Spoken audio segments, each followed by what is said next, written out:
Action. Hello guys and welcome to the podcast. Thanks so much for joining me today. I hope you enjoy the show. And hopefully this is the first of many. Come on, let's go. We got this. Come on, take 327.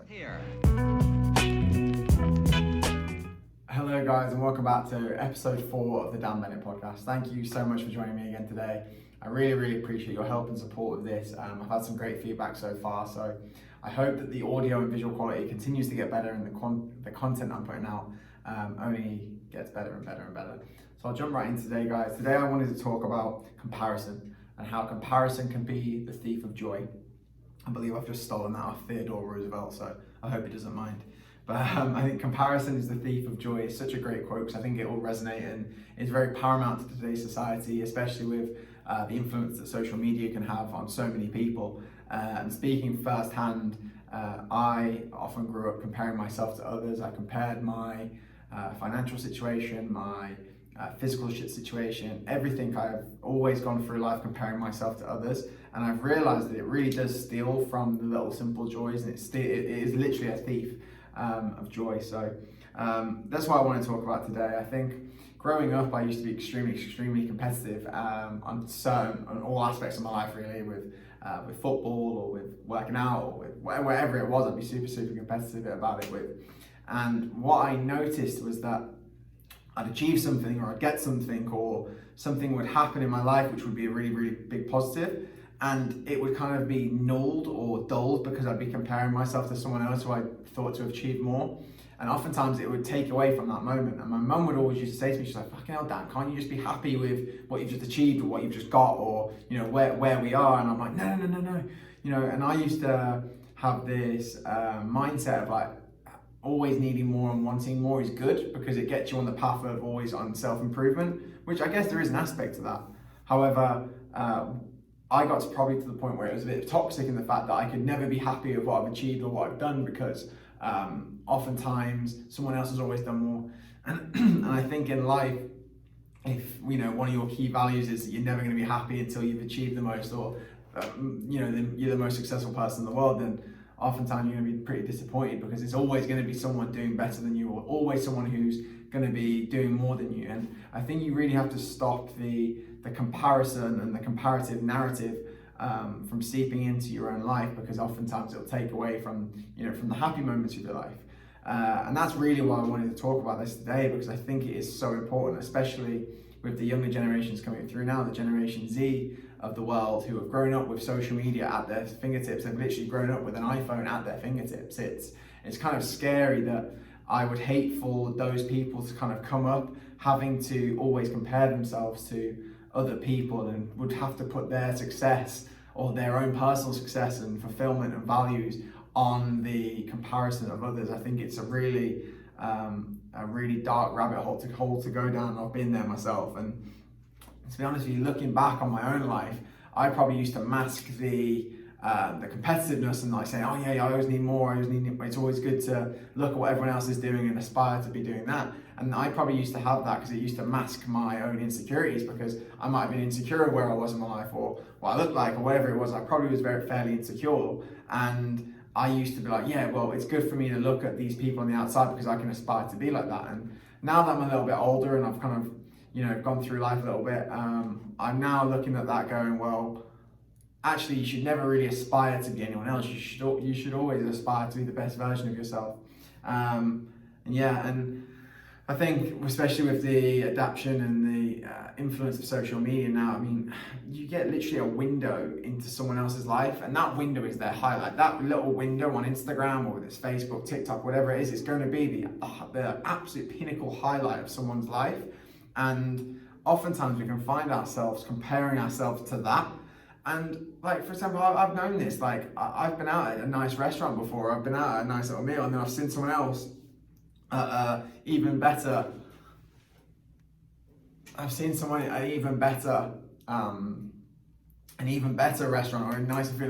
But I'm Instagram going, oh, look at this, and it's really sad, because oftentimes the external comparisons to others and what others are doing is always going to just end up taking away from your own personal satisfaction. I remember me, Caitlin, and Sam we went for a hike in New England this summer. And coming back through, driving back down to Boston, we passed through this little town on a lake. It was absolutely gorgeous. And Sam said something that really stuck with me, is that there was all these beautiful boats on this lake, and it was a gorgeous scene. I think we just finished an amazing hike. And I was looking at these boats, and I went, oh, one day, guys. And Sam went, fucking one day, Bennett, mate. We're doing it. We're here. We're doing it, mate. And honest to God, that blew my mind a little bit. I went, mate, you are so right. I'm comparing myself to these guys in the boat that I have no idea what about their life. And I'm thinking that that's going to be better than the amazing hike I've just done and you know, the beautiful view I was looking at. And it's really, really sad to go through life comparing yourself to others. I think it really, really is toxic and really can affect your mental health. And I think in one of my previous podcasts, I'd spoken about how when you're earning a certain amount of money, you can always aspire to want more, 50 grand, 70 grand, 80 grand, 100 grand, 110, 20 plus, 30 or 40. And Mark Manson the other day in one of his newsletters, he's a really great author, by the way, he's like, there's a very, very small incremental difference in your lifestyle change from $150,000 to $400,000. He said it's very, very incremental. And that's kind of going back to that point, is that if you're making $150,000, or if you're standing after an amazing hike looking at these boats, and then you're always going, oh, I wish I was the guy in the boat, or I wish I was the guy doing X, Y, Z, then ultimately you're always going to just let yourself down, and you're always going to be chasing something. And I think it was Stephen Bartlett, who's another huge figure in this space that I really, really respect, is that he said like, if you're putting your happiness always somewhere where you aren't, then you're never going to be happy, you're never going to be fulfilled. And that blew my mind. I was just thinking about that. I was like, fuck, I know, you're so right. Like, if you achieve something or do something you're very happy with, and then you're like, oh, well, I'm not going to be happy until I've got 10,000 podcast subscribers and I've got a full video editing team and an audio guy, so I'm not filming off my iPhone with a Audio Technica mic, you know what I mean? If I'm always saying that I'm not going to be happy until I've achieved those little things, then you're never going to be happy. If you're placing your happiness somewhere where you're not, then you're never going to be happy, you're never going to be fulfilled. And honestly, that's really just why I wanted to talk about this today, because I think it's so prevalent. I know so many friends who are, you know, comparing themselves to others. I've got a friend, Kieran, who I've never spoken about on the podcast. He's one of my really good friends, and him and I help each other build our own businesses, build our own personal brands and everything. And he's working on a soccer academy at the moment called Generation Elite. It's an amazing academy where he helps young kids develop their soccer skills, and he works with some really, really great players coming through now. But oftentimes he'll compare his work now to the work of someone with 60, 70, 80,000 Instagram followers and a blue tick. And I feel bad because he's like, man, like, you know, these lads have got 60, 70,000 followers. And I'm like, well, mate, you're comparing yourself to someone who's 3 to 5 to 10 years down the line, where you're only first year in. And his level of work is so good, and his video editing skills are so good. And I feel like if you're always comparing yourself to the external motivation of having a big audience, or if you're always comparing yourself to someone who's gone and done it, like, you're always going to set yourself up for failure. You know, you're always going to be frustrated and upset. And I don't think there's anything wrong with aspiring to be successful. I don't think there's anything wrong with aspiring to build an audience or put your work out there. But it's all a process and it's all a journey. Like, if you're comparing your year 1 to someone else's year 5. And me and Sam were speaking about this last night, where I was comparing my podcast. I was like, mate, I just really want to put out some really good audio and video footage. And I was like showing him podcasts like Joe Rogan Experience, James Smith, Stephen Bartlett, all these big, great podcasts that I listen to, and I really love their message. And he was like, dude, why on earth would you have that same end product just yet? You're 3 or 4 podcasts in, and this isn't something that you've ever done before. You're comparing yourself to someone's 3 to 5 to 10 years. It's never going to be like that. And I think I need to probably go back and listen to my own advice, where I talk about, Gary Vee talks about patience, and just do the right things, build the right habits, and just do that on a day-to-day basis, and eventually the results will speak for themselves. So I think oftentimes the comparison to outsiders, to others, to people in your circle, it's only ever going to end really badly for you. And that's something that I'm learning now to deal with. It's something that I would love and push onto my listeners to really take a second to stop and think, am I comparing my now to someone else's 3 to 5 to 10 year down the line? And I think one of my biggest mentors is my stepdad, actually, Richard. He's a property investor back in the UK, and doing very, very well for himself.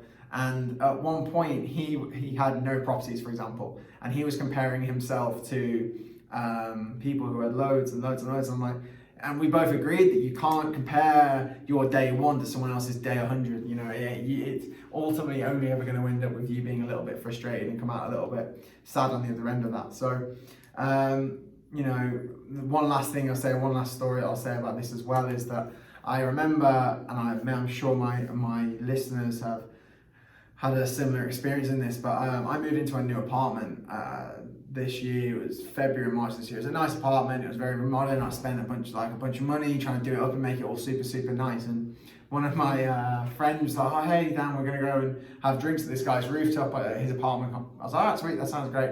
So we went to it. And anyway, I walked into this guy's apartment, and it was the most incredible apartment I've ever been in. It was insane. It was like something Dan Bilzerian lived with.